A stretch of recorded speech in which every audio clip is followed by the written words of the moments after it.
Hola, ¿qué tal, l'école du Lac Vert? Nous sommes actuellement au Mexique, un pays d'une grande richesse culturelle. Nous avons pu découvrir des sites incas datant de plusieurs milliers d'années, de grandes cathédrales, ainsi que des villes très colorées avec des musiciens à chaque coin de rue. Nous découvrons la fameuse Alegría mexicaine. La gastronomie du pays est également très riche. Nous nous délectons de nombreux mets, dont les fameux tacos que l'on peut retrouver absolument partout.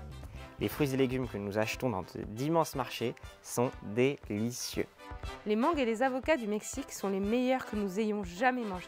D'ailleurs, nous avons appris à préparer le fameux guacamole. Nous avons aussi eu la chance d'observer un volcan en éruption, un moment splendide qui restera un souvenir unique dans ce pays. Enfin, nous sommes partis nous installer sur la côte Pacifique. Nous avons surfé tous les jours dans un petit village répondant au nom de Chacahua.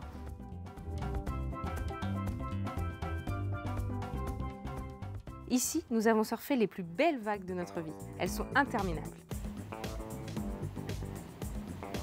Yes!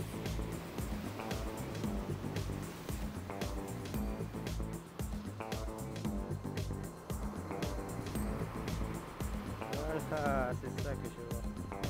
Nous avons aussi pu réaliser un de nos rêves d'enfant à Mazunte, nager avec des dauphins en plein milieu de l'océan Pacifique. Un moment unique où nous sommes sentis pleinement connectés avec eux.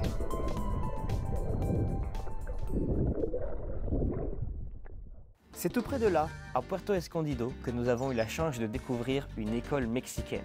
Nous avons été accueillis très chaleureusement par le directeur, la maîtresse et les enfants. Ils nous ont même proposé de participer au cours de sport avec eux et c'était un moment privilégié qui nous a fait retourner en enfance. L'école se situe à quelques mètres de l'océan. Les enfants viennent à pied, en bus ou en voiture.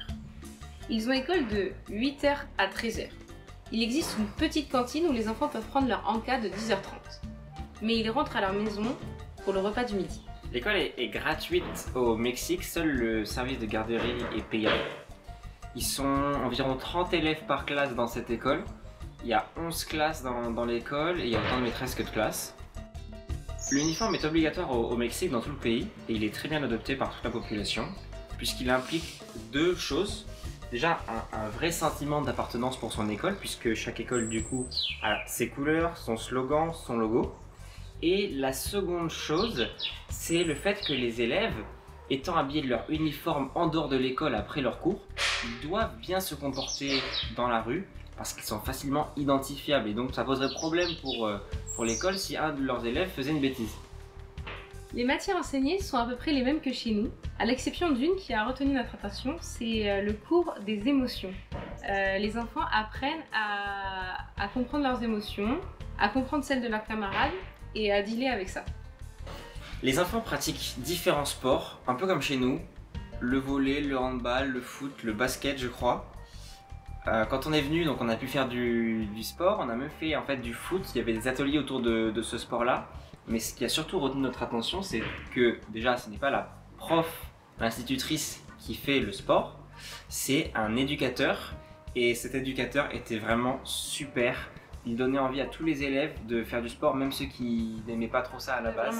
Mais vraiment, voilà, il y avait un échange avec les enfants et ça a été vraiment un plaisir, un de nos meilleurs moments dans toutes les écoles qu'on avait fait jusqu'à. C'était une super expérience. Je pense que les images retranscrivent comment on était heureux, comme on est retourné en enfance.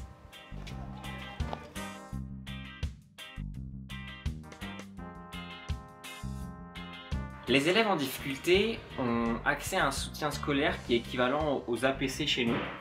Et ils ont aussi accès à une bibliothèque dans l'école. Ça, c'est pour tous les élèves.